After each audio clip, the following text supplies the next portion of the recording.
Hello there. Welcome to Degrees of Comparison. There are 3 degrees of comparison. That is positive degree, comparative degree, and a superlative degree. Now, degrees of comparison are majorly used for adjectives and sometimes even for adverbs as well. Now, how to identify a positive degree? Let's take an adjective like big. So, a positive degree will have something like as big as. A comparative degree will be something like bigger than. This toy is bigger than that. And the superlative will be of the nature that you don't have anything of that level or nature. Like, this is the biggest toy that I have in my house. So, as big as, bigger than, the biggest. That's how you identify the 3 degrees of comparison, that is positive, comparative, and superlative degrees.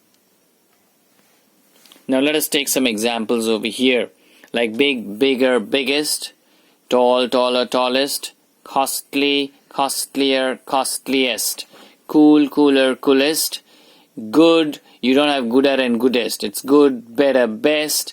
There's no bad, badder, baddest. It's bad, worse, worst. Beautiful, you don't have beautifuler and beautifulest. It's more beautiful, most beautiful. The same goes for intelligent. More intelligent, most intelligent. And much or many, both of them can have more or most. I'll give an example. I'll explain. There was much crowd in the town hall today. Or there was more crowd in the town hall today. So you're comparing. Or today the crowd in the town hall was the most. Or many. Today there were many boys at the party. In your party, the number of boys were more than the number of boys in my party. And in her party, the number of boys were the most. So for many is used for things that are countable and much for things that are not countable. Those which you cannot count. So much or many will have more and most. There can be many more, but I'm not going to get into the details of those over here.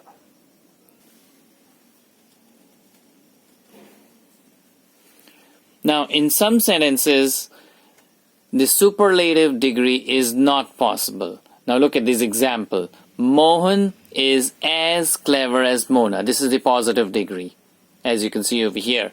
So the comparative will be Mona is not cleverer than Mohan.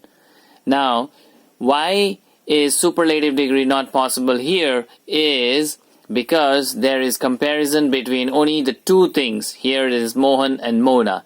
When there is comparison between more than 2 things, then you can have the superlative, that is the topmost of all of them. Here you just have 2 of them. Now there's a golden rule for transformation of sentences, and that is, while transforming you have to feel the sentence. Only when you feel the sentence will you be able to transform it very easily. Now look at this, another example where all the 3 forms are possible. Now look at this. Smith is the tallest boy in the class. It is the superlative form, as you can see over here. So what does it mean when you make it or transform it into comparative form? Is Smith is taller than any other boy in the class. So the connotation or the idea that it is trying to convey is quite different.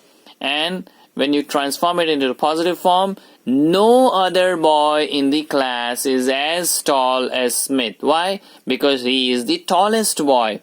And Smith is taller than any other boy in the class. So in all these 3 sentences, the form changes. That is from positive to comparative to superlative or vice versa. But the meaning doesn't change in any of them. Now look at this other example, which is quite similar but yet radically different. Now look at this. Haim is one of the tallest boys in the class. The last sentence was Smith is the tallest. Here it is Haim is one of the tallest boys in the class. So here the idea that is conveyed is that there are other boys also who are equally tall. one of the tallest boys. So there are other boys who are equally tall. Now look at this is the superlative form. Now look at the comparative form. Haim is taller than most or many other boys in the class. So here the idea conveyed is that there are many boys in the class who are as tall as Haim, since Haim is taller than many. So there are some boys who are as tall as Haim. So Haim is taller than most other or many other boys in the class. Now look at the positive form. Very few boys in the class are as tall as Haim. So what does it mean? Here the idea conveyed is that there are very few boys in the class who are as tall as Haim is. So in all the three sentences, the basic idea remains the same, only the form changes, the meaning once again doesn't. The only difference was here Haim is one of the tallest, and in the previous example it was that Smith is the tallest. I hope it was helpful. Thank you.